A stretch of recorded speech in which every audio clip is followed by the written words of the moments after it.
नमस्कार। बजट 2020 में आपका स्वागत है। आपके साथ मैं हूं अभिषेक। जिस घड़ी का इंतजार था वो पूरी होगी। वित्त मंत्री निर्मला सीतारमण ने बजट 2023 का पेश कर दिया।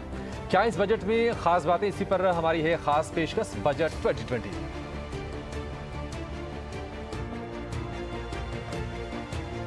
वित्त मंत्री निर्मला सीतारमण ने बजट 2023-24 पेश कर दिया। इस बार के बजट में सभी वर्गों का ध्यान रखा गया है। इस बार के बजट में लोगों को लुभाने की पूरी कोशिश की गई है, चाहे वो टैक्स में छूट की बात हो या फिर किसानों को राहत देने की बात। प्रधानमंत्री गरीब कल्याण अन्न योजना के तहत 1 साल की अवधि बढ़ाई गई है। अब गरीब परिवार 1 साल तक फ्री अनाज का लाभ उठा सकेंगे। इसके अलावा आम लोगों की आमदनी को लेकर भी बातें कही गई हैं, लेकिन इन सबसे ज्यादा जो अहम चीज है वो है इनकम टैक्स, जिसको लेकर बड़ा ऐलान किया गया है। इनकम टैक्स छूट की सीमा बढ़ाकर अब 7 लाख रुपए कर दी गई है, यानी कि 7 लाख रुपए तक की आय पर अब इनकम टैक्स नहीं लगेगा। और ये छूट सीमा नई इनकम टैक्स रिजीम के तहत दी गई है, जिसमें इनकम टैक्स के स्लैब की संख्या को भी 6 से घटाकर 5 कर दिया गया है। 10 persons in the new tax regime with income up to 7 lakhs will not have to pay any tax at all. The second proposal relates to middle class individuals. I had introduced in the year 2020 the new personal income tax regime with 6 income slabs starting from 2.5 lakh. I propose to change the tax structure in this regime by reducing the number of slabs to 5 and increasing the tax exemption limit to 3 lakhs. The new tax rates are 0 to 3 lakh, nil.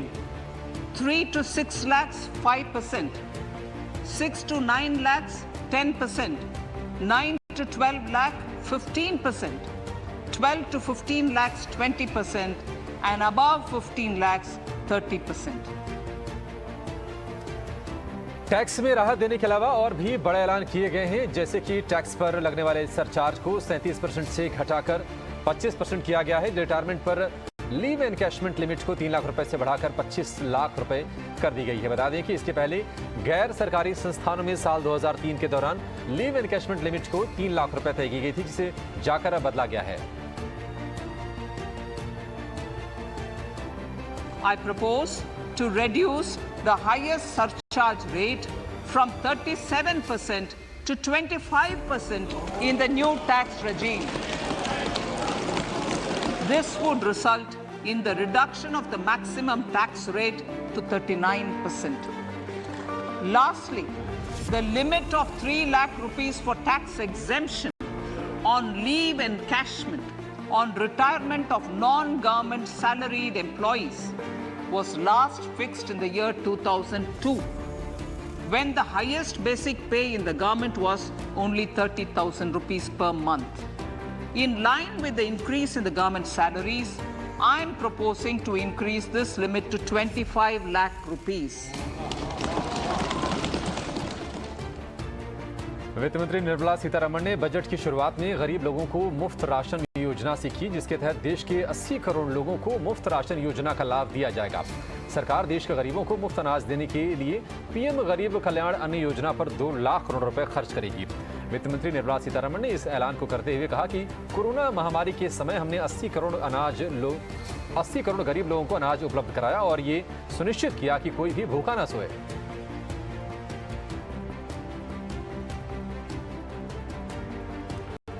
वहीं इस budget में केंद्र सरकार का capex target जोरदार रहा, जिसको 33% बढ़ाकर 10 लाख करोड़ रुपए रखा गया है, जो जीडीपी का 3.3% है। इन आंकड़ों को पेश करते हुए वित्त मंत्री ने कहा कि इस बार कैपेक्स और 2019-20 के मुकाबले 3 गुना होगा।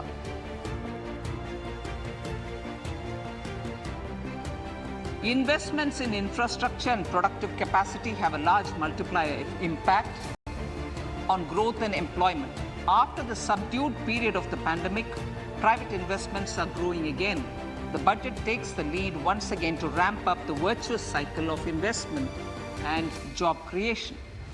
Honorable Speaker, sir, the capital investment outlay is being increased steeply for the 3rd year in a row by 33% to 10 lakh crores, which would be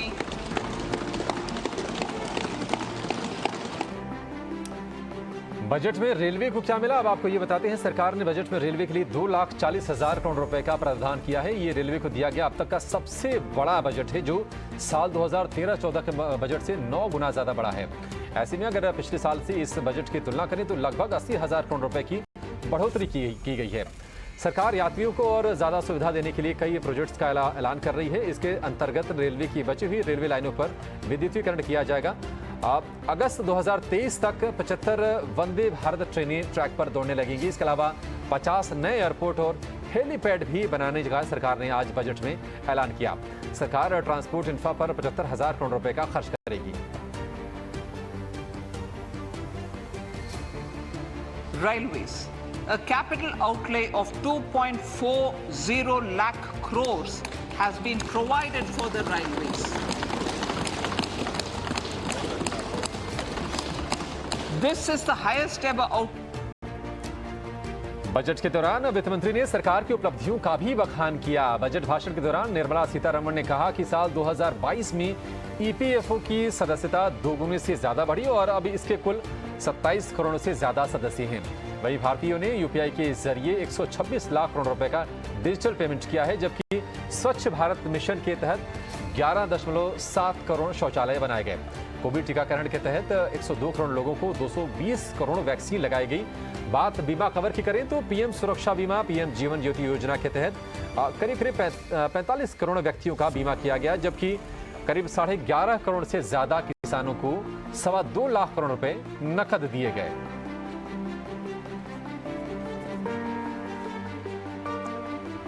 budget 2023 में पर्यावरण का भी पूरा ख्याल रखा गया है और बजट में ग्रीन ग्रोथ पर फोकस किया गया। साथ ही बजट में यह भी बताया गया कि देश का 2070 तक नेट जीरो कार्बन एमिशन का लक्ष्य है, जिसके चलते ग्रीन हाइड्रोजन मिशन के तहत 19,700 करोड़ रुपए का बजट का प्रावधान किया गया है। साथ ही साथ एनर्जी सिक्योरिटी के लिए 35,000 करोड़ रुपए का प्रावधान किया गया।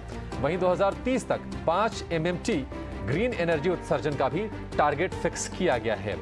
भाषण में वित्त मंत्री ने यह भी बताया कि शहरों में सीवेज को साफ करने और उसे संशोधित करने के लिए मशीनीकरण को प्रोत्साहित किया जाएगा, जिसमें सूखे और गीले कचरे प्रबंधन पर विशेष जोर दिया जाएगा। इस पर केंद्रीय मंत्री नितिन गडकरी ने खुशी जताई है। भारत के वित्त मंत्री निर्मला सीतारमण जी ने इंफ्रास्ट्रक्चर को हाईएस्ट प्रायोरिटी दी है। हमारा बजट भी काफ़ी बड़ा हुआ है, जिसके कारण आने वाले समय में हिंदुस्तान के रोड इंफ्रास्ट्रक्चर में जो हमने निर्धार व्यक्त किया कि वर्ल्ड स्टैंडर्ड के रोड बनेंगे, वो उद्दिष्ट हम निश्चित रूप से पूरा कर सकेंगे।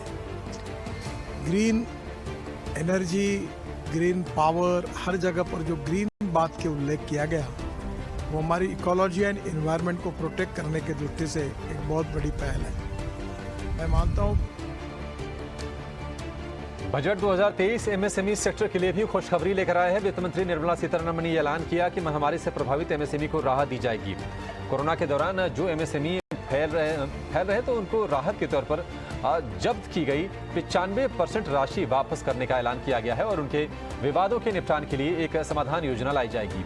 एमएसएमईज के सेक्टर के लिए क्रेडिट गारंटी प्लान के लिए 9,000 करोड़ रुपए दिए जाएंगे। वहीं नई स्कीम के तहत एमएसएमईज को 1% से भी कम पर ब्याज दिया जाएगा। 2 लाख करोड़ रुपए के कर्ज बांटे जाएंगे। बजट में सरकार ने ईज ऑफ डूइंग बिजनेस की दिशा में अहम पहल की है। कारोबार को आसान बनाने के लिए सरकार ने 3400 कानूनी प्रावधानों को अपराध की श्रेणी से बाहर लाने का फैसला किया है।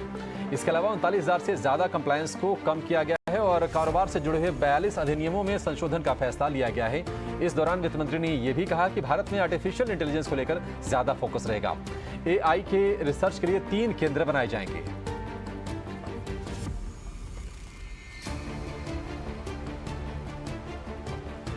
केंद्रीय वित्त मंत्री निर्मला सीतारमण ने बजट में पैन कार्ड को पहचान पत्र के तौर पर मान्यता दी है। सभी सरकारी महकमों में सभी तरह के डिजिटल कामों के लिए पैन कार्ड को आम पहचान के रूप में अब स्वीकार किया जाएगा। यानी कि सरकार ने बजट में पैन कार्ड को सिंगल बिजनेस ID के रूप में मान्यता दे दी है।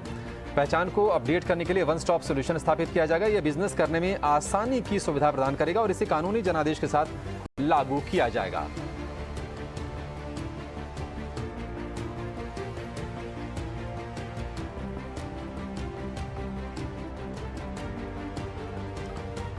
इस बार के बजट में ऑर्गेनिक फार्मिंग को लेकर भी जोर दिया गया है। बजट में गोवर्धन स्कीम के तहत 500 नए संयंत्र खोले जाने का ऐलान किया गया है। साथ ही अब 10,000 करोड़ की लागत से 200 कंप्रेस्ड बायोगैस प्लांट लगाए जाएंगे, जिसमें प्राकृतिक और बायोगैस को बढ़ावा दिया जाएगा। वहीं अगले 3 साल में 1 करोड़ किसानों को ऑर्गेनिक खेती के लिए मदद दी जाएगी, जिसमें तकनीक का इस्तेमाल भी होगा।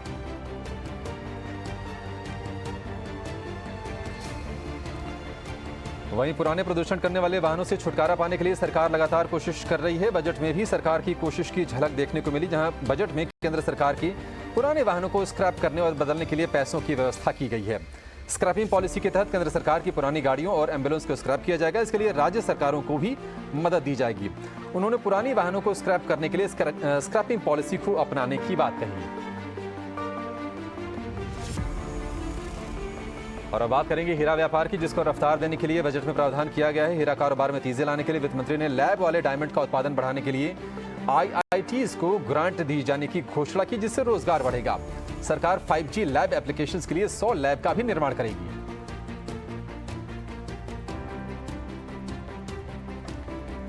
वहीं बजट में शहरी विकास पर भी फोकस किया गया, जिसको लेकर वित्त मंत्री ने बजट में शहरी भूमि की उपलब्धता बढ़ाने की बात कही। वित्त मंत्री ने कहा कि प्रॉपर्टी टैक्स में सुधार पर ज्यादा गंभीरता के साथ काम किया जाएगा और IRDF के तहत शहरी विकास निधि की स्थापना की जाएगी, जिसका इस्तेमाल Tier 2 और Tier 3 शहरों के लिए होगा।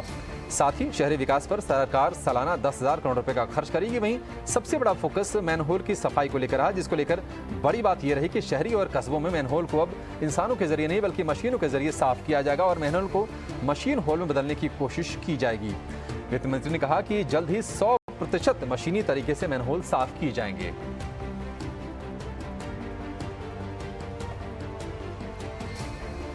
वहीं जनजातीय समूहों के लिए सरकार प्रधानमंत्री PVTG डेवलपमेंट मिशन की शुरुआत करेगी, जिसके तहत जनजातियों को सामाजिक और आर्थिक तौर पर मजबूत किया जाएगा। PM PVTG योजना के तहत परिवारों को मूलभूत सुविधाएं मुहैया कराई जाएंगी। इसके लिए अगले 3 साल में मिशन के लिए 15,000 करोड़ रुपए दिए जाएंगे। जनजातीय छात्रों के लिए अगले 3 साल में 740 एकलव्य मॉडल स्कूल की दिशा में भी मजबूत पहल की शुरुआत की जाएगी, जिसके लिए केंद्र सरकार 38,800 टीचर और सपोर्ट स्टाफ की नियुक्ति करेगी।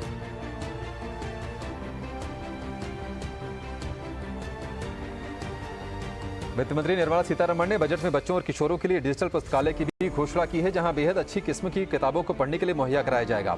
इस लाइब्रेरी के तहत सभी बच्चों को भी डिजिटल लाइब्रेरी से जोड़ा जाएगा, जिससे किताबों तक बच्चों की पहुंच बढ़ सके और इसमें सभी उम्र के छात्रों के हिसाब से किताबें उपलब्ध होंगी। सरकार पंचायत और वार्ड स्तर तक इस नेशनल डिजिटल लाइब्रेरी मुहिम को लेकर पहुंचेगी। साथ ही नेशनल बुक ट्रस्ट को भी सरकार प्रोत्साहन देगी।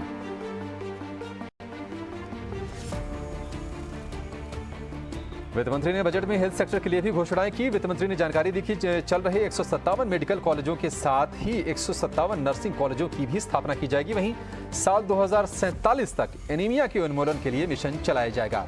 साथ ही फार्मा सेक्टर में रिसर्च और इनोवेशन को बढ़ावा दिया जाएगा। व्यवसाय के तौर पर मेडिकल इक्विपमेंट्स इंडस्ट्रीज को बढ़ावा दिया जाएगा और ICMR की लेबोरेटरीज को नई तकनीक से लैस किया जाएगा। बजट में नए सहकारिता मंत्रालय को बनाने की बात कही गई। छोटे किसानों के लिए सहकारिता आर्थिक मॉडल को बढ़ावा दिया जाएगा। 63,000 प्राथमिक कृषि क्रेडिट सोसाइटीज बनाए जाने की जानकारी भी दी गई। इसके साथ ही राष्ट्रीय सहकारी डेटाबेस तैयार किया जा रहा है। इसके अलावा मछुआरों के लिए प्रधानमंत्री मत्स्य पालन योजना और विकेंद्रीकरण स्टोरेज के लिए व्यापक योजना बनाए जाने की जानकारी भी वित्त मंत्री ने बजट भाषण में दी है। वित्त मंत्री ने अपने बजट भाषण में मिलेट्स यानी कि मोटे अनाजों का जिक्र भी किया। वित्त मंत्री ने बताया कि भारत मिलेट्स का सबसे बड़ा उत्पादक है और इसकी लोकप्रियता देश में सबसे ज्यादा है। भारत दुनिया में मिलेट्स का दूसरा सबसे बड़ा एक्सपोर्टर है। मिलेट्स में ज्वार, रागी, बाजरा, कुट्टू का उत्पादन काफी अच्छा रहा। साथ ही ये मोटे अनाज स्वास्थ्य के लिए भी काफी बेहतर है। इसके साथ ही वित्त मंत्री ने इंडियन इंस्टीट्यूट ऑफ हैदराबाद को बढ़ावा दिए जाने की बात भी कही।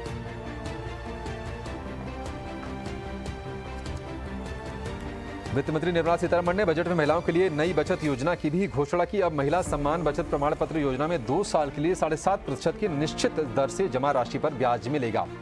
इस योजना के तहत किसी महिला या बालिका के नाम पर पैसा जमा किया जा सकता है, जिसकी अधिकतम जमा राशि 2 लाख रुपए रखी गई है और योजना में आंशिक निकासी की भी सुविधा होगी, जबकि सीनियर सिटीजन सेविंग अकाउंट में निवेश के लिमिट को पहले के मुकाबले बढ़ाकर दोगुना कर दिया गया है। अब senior citizen saving limit scheme के लिए मैक्सिमम डिपॉजिट लिमिट 15 लाख रुपए के बजाय 30 लाख रुपए होगी। इसी तरह मंथली इनकम स्कीम के लिए मैक्सिमम डिपॉजिट लिमिट 4.5 लाख रुपए से बढ़ाकर 9 लाख रुपए कर दिया गया है।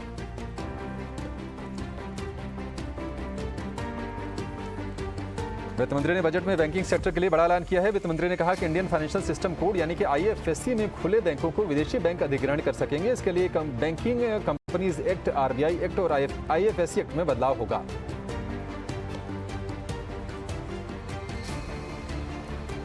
वहीं बजट के बाद बजट पर प्रधानमंत्री नरेंद्र मोदी का भी रिएक्शन आया है। उन्होंने कहा कि ये बजट सभी वर्गों को ध्यान में रखकर बनाया गया है और साथ ही इस बजट में छोटे छोटे कारोबार को बढ़ावा देने की कोशिश की गई है। इस बजट में कामकाजी और गृहिणी महिलाओं का भी खास ख्याल रखा गया है।